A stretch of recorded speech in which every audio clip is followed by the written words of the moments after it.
Guys, welcome to today's video. In today's video, we'll look into a video in which Asia had a draft, which basically, as you know, we're going to use India and China. Why not Russia? Because Russia may be strong on paper, but it can't beat Ukraine.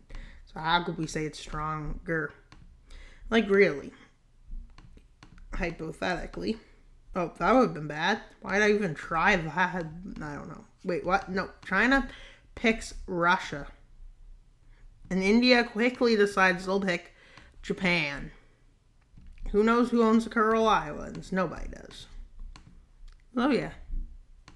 And so Japan is on the team. Now China decides Pakistan, because Pakistan's a strong nation. India picks South Korea. China picks Iran. India eventually ends up picking, what's a good country? Saudi Arabia. With China picking Israel. Yep. And with India deciding what's a good country to pick? Turkey. Okay, they're not doing as well as Red Team. With China taking Azerbaijan. For some reason. India is now working on the area's narrative. As you can tell, all the major players are out, so let's use the less major players. The Red Team picks Palestine. Yep, you heard it. Israel and Palestine are on the same team. No, I was joking about that. But yeah, that could happen. The Red Team picks Vietnam to secure the South China Sea.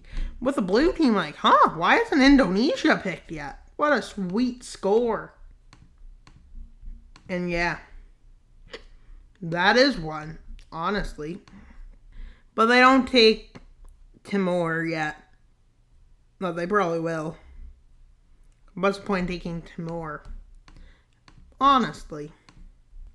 And China picks Thailand. It's a good country for India to pick. There's a lot of the less strong nations have been picked. North Korea, but that's a waste. They pick the Philippines. And China picks a score. Why would I call it a score? They picked Taiwan. Now they can annex it if they want, because, yeah, they basically have. And, yeah, the leading country is most important. With China realizing, after India takes a turn, India's move is Iraq to connect Saudi Arabia to Turkey, which is smart. But China picks North Korea out of strategic value.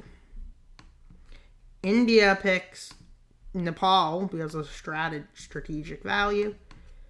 Mongolia would be bad if it fell into the opponent's hands. India picks Afghanistan. Wait, what? We're going to pretend for this situation that's stable country. Georgia's picked by China. India picks Oman. China picks Kazakhstan. India picks Myanmar. China picks Sri Lanka. India picks Malaysia. Why not? 'Cause Malaysia is awesome. But that's besides the point. And China basically picks Turkmenistan. Why did India pick Afghanistan? Because it's an easy area to connect with, get troops through, because it's hard to invade. So, yeah. Kuwait's taken by the Blue Team. And the Red Team takes Armenia. The Blue Team takes Syria because, yeah. China takes Laos. India takes Bhutan. China takes Tajikistan. India takes the United Arab Emirates. China picks Uzbekistan, which is actually a smart choice. India picks Qatar, because, yeah, good choice. China picks, okay, that's called Kyrgyzstan. And then they somehow picked Jordan. But this team picked Lebanon and Cyprus. But Turkey without the Istanbul. And now China picks Cambodia. Oman's picked by India. Cambodia gets picked by the Red Team. The Blue Team picks Brunei. China takes Palestine. And they eventually... East Timor is picked by them. And as we can tell, all the strength of the blue team is scattered throughout the south. The red team is more central. But as we can see, there's a few weaker countries. This one has 3 of the major players: India, Japan, and South Korea. Saudi Arabia and Turkey considered strong. Iran, Russia, Pakistan, China, and Taiwan I'd consider strong. So let's get into the fighting. Rages on from the red team, who has made a few strategical gains. And yes, even though parts of Russia, we'll give Thrice back to Turkey just because we're allowing parts of European areas of Russia. Except we didn't use Kaliningrad because, I didn't color it in. So, yeah. Although, what use does it have, honestly? It's almost like there's nothing, basically. Only a few million people in Kaliningrad, which used to be Koenigsberg. And we can say here, safely, annexation happens. Kuwait has been taken out. Now let's look what China has done. Well, they are invading, along with Thailand, into Myanmar. Invasions in northern India are started by Pakistan and China. And an invasion over here. But Afghanistan just being Afghanistan and has nothing happen. And let's see what happens with the blue team's first move.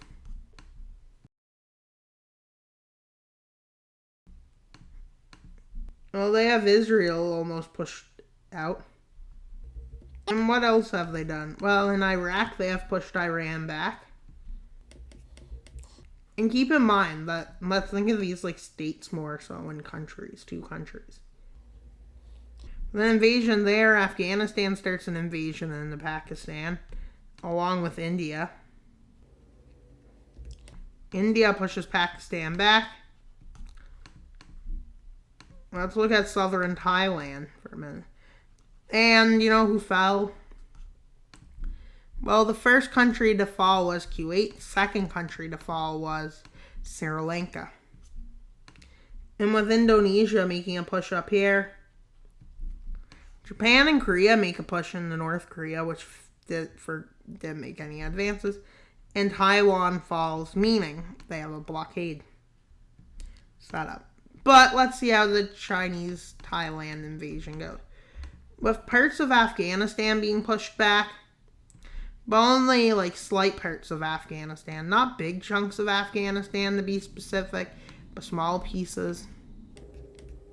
As we can tell, Myanmar didn't have a good day today, but that's just, because they didn't. They fell, and parts of India over here are falling. But Turkey has a big invasion happening in their country. And Iran continues into Saudi Arabia. When a counterattack is made by Turkey, which is very great because it kicks them back. With a stalemate being established, kinda, in Iran and Iraq at this point. But let's look at the Caucasus. With Russia being routed badly in this region. And this is not great news. But And so that happens. And then parts of that happen. And the fall of North Korea because, they're not that strong. Which may have been a counterattack in the Caucasus. The biggest of all is that they pushed them out of the capital of Azerbaijan and south in Georgia. With China realizing their biggest threat is up north, so they push North Korea all the way back. They are focusing attention on North Korea and this area, which means their attention. Because if their capital falls, well, that's where all of the team is making all of their decisions on how to attack, with South Korea being knocked out of the war quick. But due to this, India manages to make a nice counteroffensive into Myanmar. Which means focus is taken off Thailand and other places, which kind of was a bad decision on China's behalf, but they had to protect the capital of this team, so With Thailand basically falling backfire. And India's north front in Kashmir is pretty stable. But like they meet up with Afghanistan and take Islamabad. And this means most of Pakistan has fallen, meaning there's a land bridge between these two nations. But it's now the red team's turn to make counteroffensives. Israel makes a nice counteroffensive, but like they're not on the winning team, unfortunately, it doesn't look like. With a counteroffensive being made by the Saudis, which pushes the Iranians back, even out of Kuwait. Kuwait has been liberated. And this counteroffensive has even moved into southern Russia. This time that happened, it moved into southern Russia instead of Azerbaijan. And the problem is now is with Pakistan falling out of the war, with the fall of Pakistan, let's call it for the most part, except the lands occupied by China, which become occupied. With Iran falling into unrest at this point, where there are people wanting to get out of the war, and they even helped this push towards the capital. With the Iranian people having helped them fall. But they're also being invaded on two fronts, which is not great either. And their people are against it, basically, let's say. People don't like the regime, so we can use that to tell a story. Let's see how their invasion of Israel is going this time. Well, they actually wiped Israel out. With Iran's complete capitulation, Russia is shocked, China is shocked. But this is where they're launching an invasion of the Philippines, which is a very populous place with like 100 million people. Anyone who thinks this would be an easy task would be shocked to know it probably isn't. But for the sake of this video, this falls probably over the course of a few months. The southern island and this island in Japan falls, and the northern island. Honshu, for now, has remained unchanged. But yeah, India is pushed back by the Chinese forces, but yeah.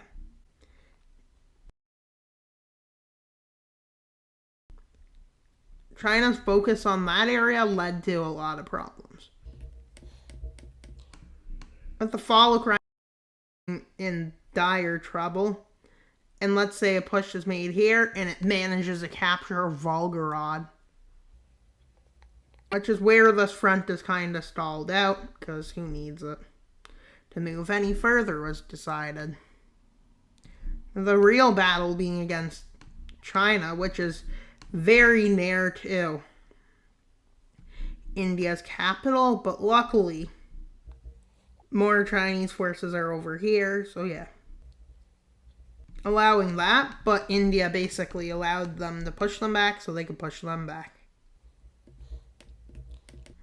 With the push towards Moscow beginning, they move up the Ukrainian border a bit to launch a nice offensive aimed towards Moscow, which is about here.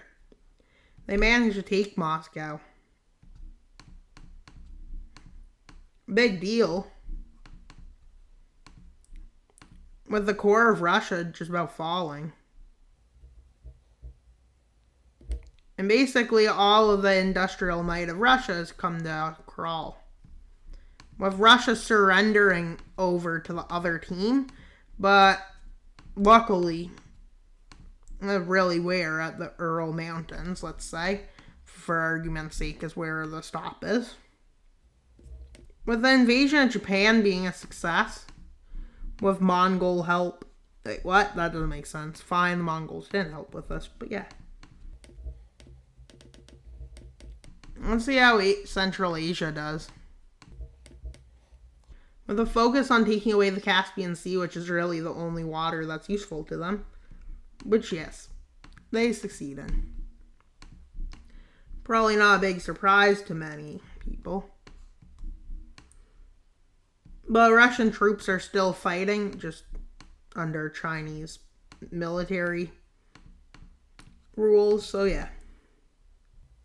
With Astana falling and Kazakhstan in dire trouble as their capital has fallen, but they refuse to surrender because, well, they're basically becoming Chinese puppet states, so yeah.